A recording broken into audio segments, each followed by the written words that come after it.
करते हैं राशि। अदिश राशि कौन कौन सी होती हैं? जैसे लंबाई, दूरी। और एक बात, ग्रुप डी के आने वाले एग्जाम में एक क्वेश्चन 101% आएगा इसमें से, बिल्कुल पक्का। याद कैसे करना है वो हम बताएंगे। तो जैसे लंबाई, दूरी, आयतन, ताप, समय, दाब, विद्युत धारा, ऊर्जा, द्रव्यमान, कार्य, क्षेत्रफल, घनत्व, ये इंपोर्टेंट है। घनत्व, आयतन, ये मोस्ट इंपोर्टेंट है, ध्यान रखना इनका।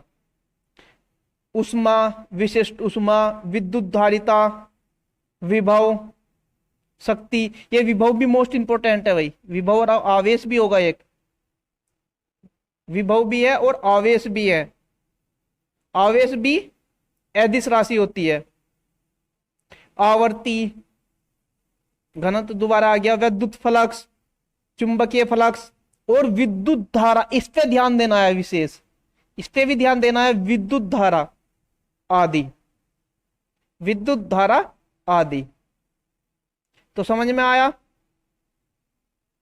क्या क्या होती है? एक बार और पढ़ लीजिए, मेरे साथ बोलिए।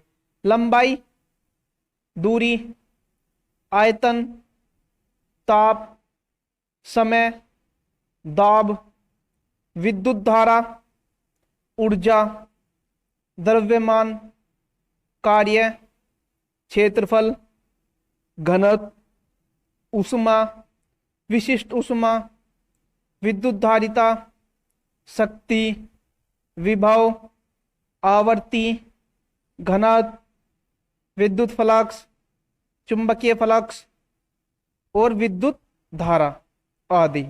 विद्युत धारा भी जो है कैसी राशि है? आपकी अदिश राशि है। चुंबकीय फ्लक्स और विद्युत फ्लक्स, देखो, फ्लक्स होने के बाद भी और विद्युत और चुंबक होने के बाद भी अदिश राशि है। एक बार एग्जाम में आया था, 90% जिसके साथ विद्युत या चुंबकीय लिखा जाता है वो सदिश राशि होती है। लेकिन विद्युत फ्लक्स और चुंबकीय फ्लक्स कैसी राशि है? अदिश राशि है। तो एक बार इसका स्क्रीनशॉट ले लीजिए, जिससे क्या होगा कि आप लोग जो है अगर क्लास नहीं ले रहे हो तो भी इसको याद कर सको। तो इसका जो है स्क्रीनशॉट ले लो। और अगर आप क्लास से ज्यादा समय नहीं है आपके पास और आपने याद कर लिया है, एक बार रिवीजन करना चाहते हो तो इसका आराम से रिवीजन हो जाएगा। अब चलते हैं सदिश राशियों पर। किस पे? सदिश राशि। देखो सदिश राशि क्या होती है? वे भौतिक राशियां, सदिश राशि क्या होती है? वे भौतिक राशियां जिन्हें पूर्णतः व्यक्त करने के लिए परिमाण तथा दिशा दोनों की आवश्यकता होती है। क्या कहलाती है? सदिश राशियां कहलाती है। इसमें लिखा है परिमाण प्लस दिशा, परिमाण प्लस दिशा दोनों की आवश्यकता होती है।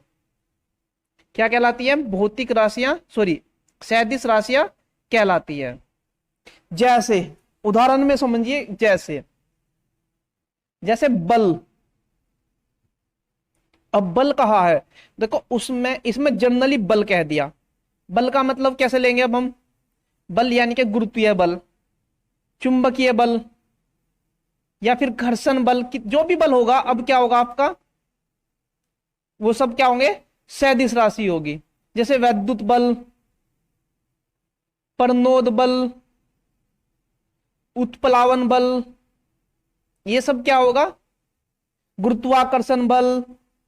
ये सब क्या में आएंगे अब आपके सदिश राशि में। फिर इसके बाद क्या है?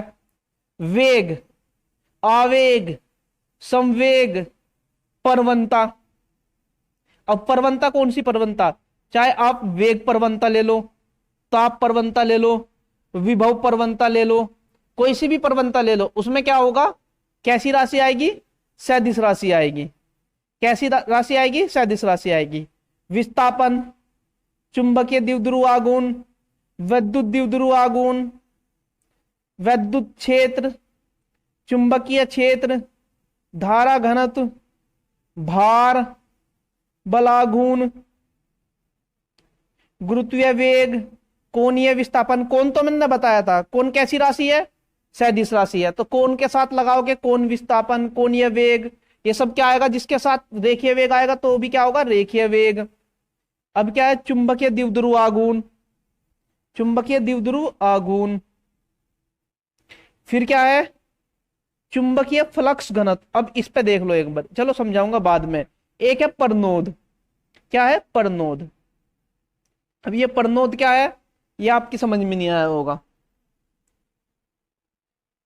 तो एक बार इसका भी स्क्रीनशॉट ले लो, फिर उसके बाद में इन्हें समझाते हैं।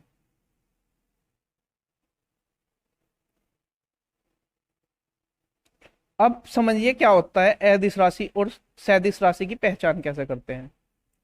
सबसे बड़ी बात है इन्हें याद कैसे रखा जाए।